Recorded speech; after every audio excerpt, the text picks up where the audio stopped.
본문 말씀을 중심으로 해서 복받은 일꾼이라 재직들을 임명하면서 복받은 일꾼이라고 하는 제목으로 하나님 말씀을 전해드리겠습니다.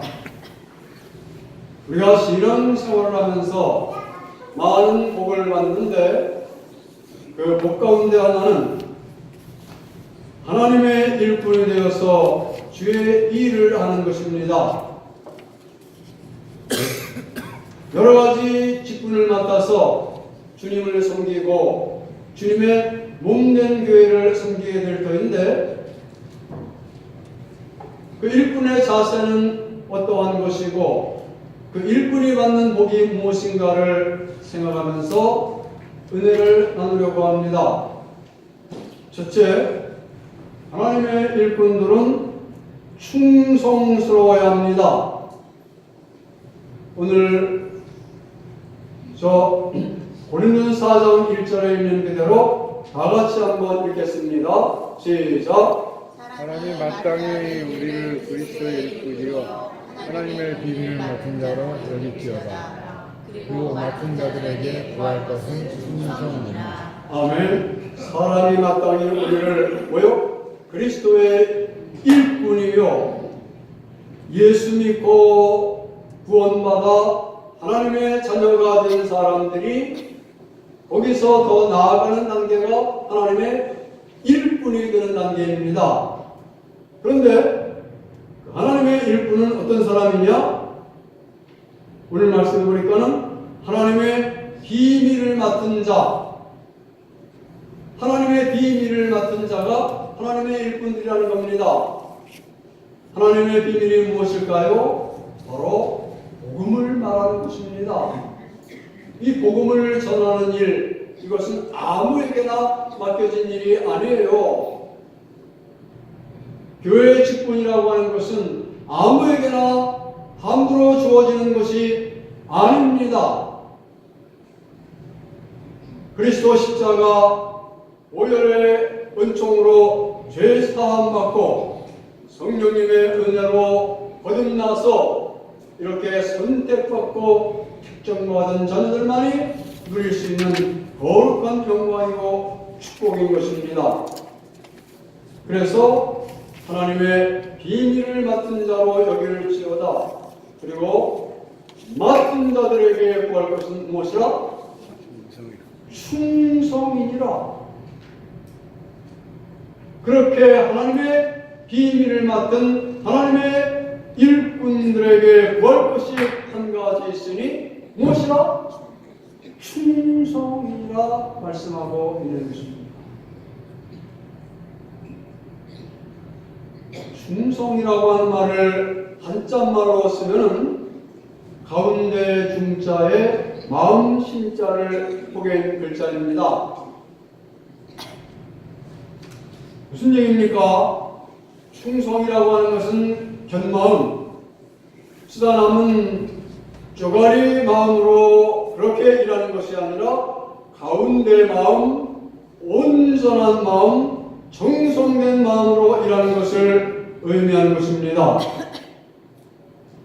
하나님의 거듭난 성도들이 일꾼으로 부름받아 하나님의 일을 할 때 이렇게 일하기를 원하시는 것입니다.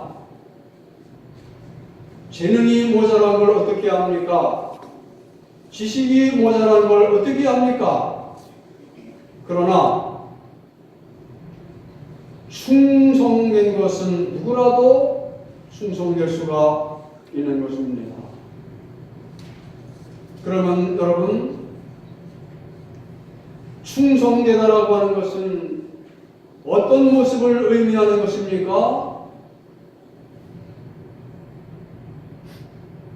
충성은 우리가 무슨 직책을 맡았던지 간에 그 직책을 내게 맡겨주신 하나님, 교회, 사회를 실망시키지 아니하고 그것을 잘 받들어 성심껏 감당해야 되겠다고 하는 그런 마음을 충성이라 말하는 것입니다.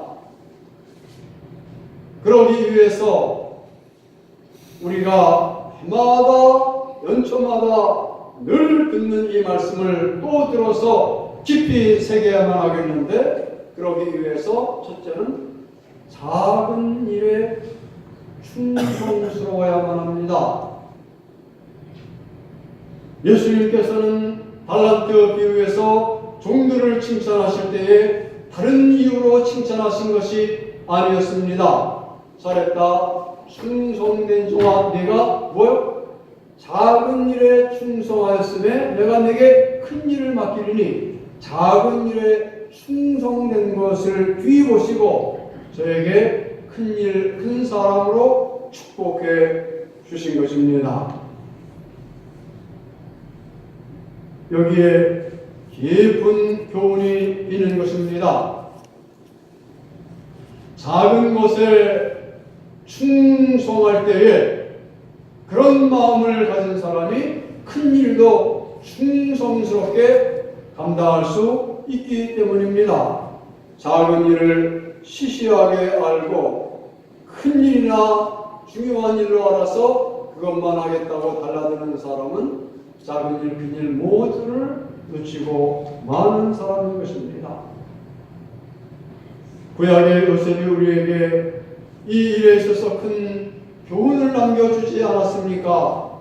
억울하게, 정말 억울하게 애굽 땅의 노예로 팔려가서 모습을 살았어야 했습니다마는, 그러나 그 모든 것 속에 하나님의 인도하심을 기억하고 작은 일에 성주가 충성을 다합니다.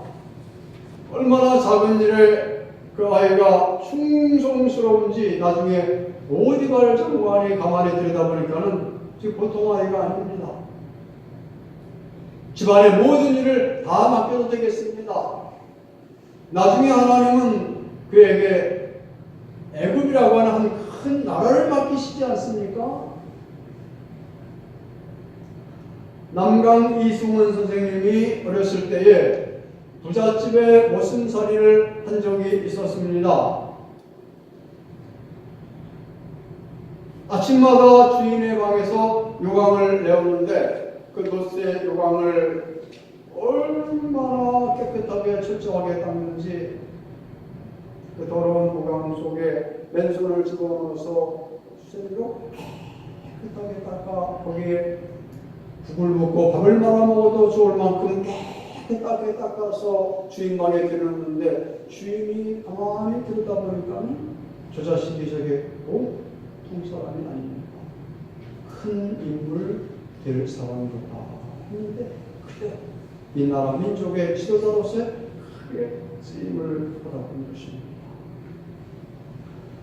지극히 작은 일들 신앙생활하면서 많이 있어요. 그 일이 작고 또 여러 가지 우리가 감당해야 될 여러 가지 작은 일들, 하루에 성경 읽는 일들, 잠깐 기도하는 일들, 헌금 드리는 일들, 작은 일들 같은데 이런 것에 충성스러울 때 하나님은 큰 것으로 맡겨주시고 여기에 참된 충성의 실현적이 있는 것입니다. 올 한해도 말씀 붙잡아 지극히 작은 일에 충성되시기를 축원합니다. 네. 충성은 시간적으로도 오래 충성하는 충성을 의미합니다. 어떤 사람이 어디 가서 1년, 2년, 3년 일하는 것은 잘할 수 있습니다. 어떤 목사가 어느 교회 가서 1년, 2년, 3년 하는 것은 반짝반짝 얼마든지 잘할 수 있습니다. 누가 어떤 회사에 들어가서 1년, 2년, 3년 하는 건 다 잘할 수 있습니다. 그러나 10년을, 20년을 하고 30년을 하고 40년을 일하는 것은 쉬운 일이 아닌데, 그것은 그 마음이 충성스럽기 때문에 그것이 가능한 것입니다. 충성은 환경을 초월해서 일하는 것입니다. 따뜻한 봄날, 녹음망초가 우거진 여름날 때는 송죽의 절개를 알지 못합니다. 소나무와 대나무의 절개를 알 수가 없는 것입니다. 그러나 엄동소란이 올 때에 백설이 건곤에 차게 될 때에 송죽의 절개가 나타나는 것입니다.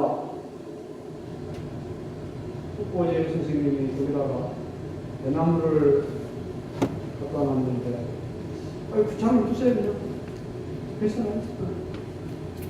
생각이 맞았어요.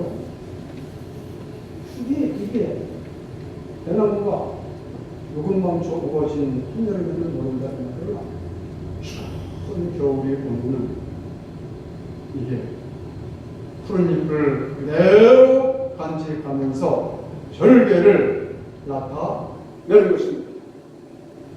옛날부터 집이 가난할 때에 어진 아내를 안다고 했고, 나라가 어지러울 때 양산을 구원한다고 했습니다. 그 사람의 믿음이 좋은가 아닌가는 평소에는 알 길이 없습니다. 그러나 고난을 당할 때, 가정이 어려울 때, 교회가 어려울 때, 일자리를 잃었을 때 어떻게 조심하느냐? 여전히 하나님을 사랑하고 같은 마음으로, 똑같은 마음으로 하나님을 사랑하느냐? 여기에 참된 충성이 있는 것입니다. 제가 오래전에 스코틀랜드 에딘버러에서 한 두어 달 공부를 한 적이 있었는데, 거기 한 도로를 지나다가 강아지 동상이 있는 것을 보았습니다. 그래서 이 사람들 길거리에 동상까지 강아지 동상을 세워놓는 걸 보니 개를 언간히 좋아하는구나 생각을 했었습니다. 근데 알고 보니 그게 아니었습니다. 사연인즉 수년간 개를 키우던 어떤 노부부가 돌아가셨습니다. 그래서 장례식을 마쳤는데 개가 무덤 곁을 떠나지를 않는 겁니다. 7년 동안을 무덤 곁을 떠나지 아니해서 사람들이 밥을 먹여서 키워 그렇게 7년 동안을 살게 했다고 하는데, 그 개를 기념해서 동상을 세웠다고 하는 것입니다. 생각해 볼 그런 이야기가 아닐 수가 없는 것입니다. 올 한 해 하나님 나에게 맡겨주신 이 거룩한 천사도 보호하는 아름다운 직분을, 이런 충성을 다해서 감당하는 우리 온 성도님들 되어주시기를 예수님의 이름으로 축원합니다. 두 번째, 하나님의 일꾼들은 성실하게 일해야 합니다. 같이 읽겠습니다. 시작. 무슨 일을 하든지 마음을 다해 무슨 일을 하든지, 이것은 비단 주의 일만을 말하는 게 아니에요. 어디 가서 직장 생활을 하든지 가정 생활을 하든지 무슨 일을 하든지 사람에게 하듯 하지 말고, 그래서 사람에게 하듯 눈가림만 하지 말고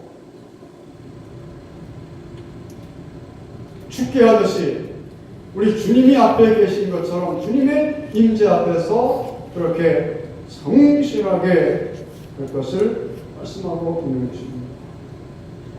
이 말씀은 우리를 오늘날 세계의 열강으로 비춰놓은 독일의 철의 재상 비스마르크가 평생 저항으로 삼았던 그런 그 말씀이라고도 합니다.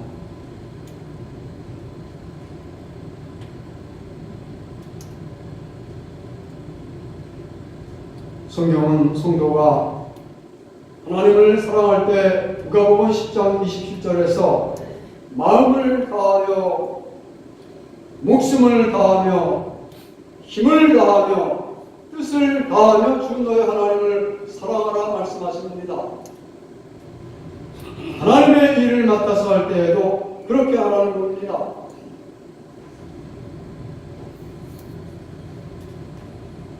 서삼촌 묘 벌초하듯이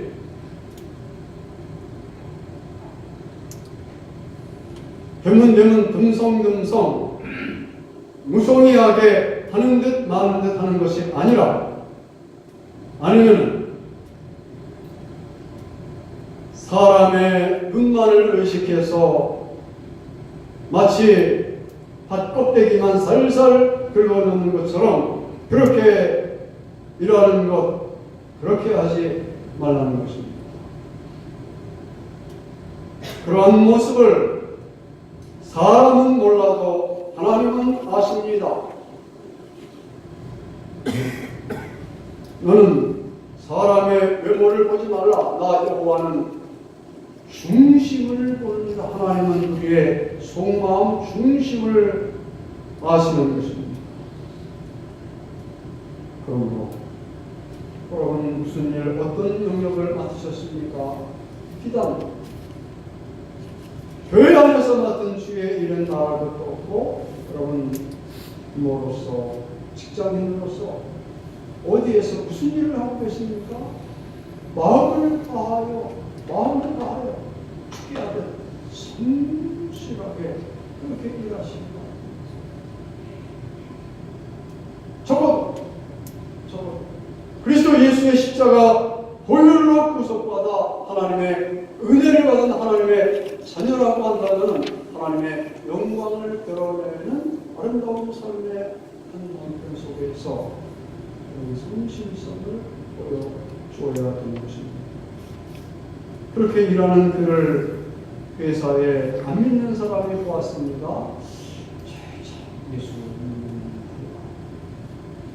예수 믿는다고 하니 그렇게 성실할 수 있을까? 그게 복음을 전하는 거예요.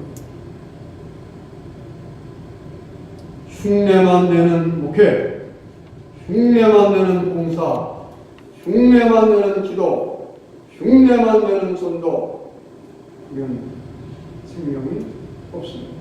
마음을 다하여 죽게 하듯 성실하게, 진실하게 일할 때에 그래서 하나님은 열매를 주시는 것입니다. 사람을 주실 수가 없는 거예요. 25절 말씀에 불의를 행하는 자는 불의의 보응을 받으리니 주는 사람을 외모로 취하시니 붙들하시지 않았습니까? 마지막 세 번째, 하나님의 일꾼이 받는 복이 있습니다. 같이 읽겠습니다. 시작. 이는 유업의 상을 주께로부터 받을 줄 압니다. 아멘. 제가 설교 시작할 때에 신앙생활하며 받는 큰 복 중에 하나가 주의 일꾼 되어 일하는 것이라고 했는데, 진실로 하나님의 일꾼으로 충성되게 일하는 일꾼들에게 하나님은 높은 복과 상을 주십니다. 24절 말씀해 보니까는 바로 그 말씀이에요. 이는 유업의 상을 주께로부터 받을 줄 아는, 유업의 상이라고 하는 말은 축복을 어디서? 주께로부터 받을 줄 아닙니다. 저는 목회를 평생 하면서도 이 말씀을 잘 모르다가 늦게서야 이 말씀의 소중한 것을 알았습니다. 아하, 유업의 상이 사람에게서 오는 게 아니라 하나님께로부터 오는구나. 얼마나 이 말씀을 붙잡고 기뻐했는지요.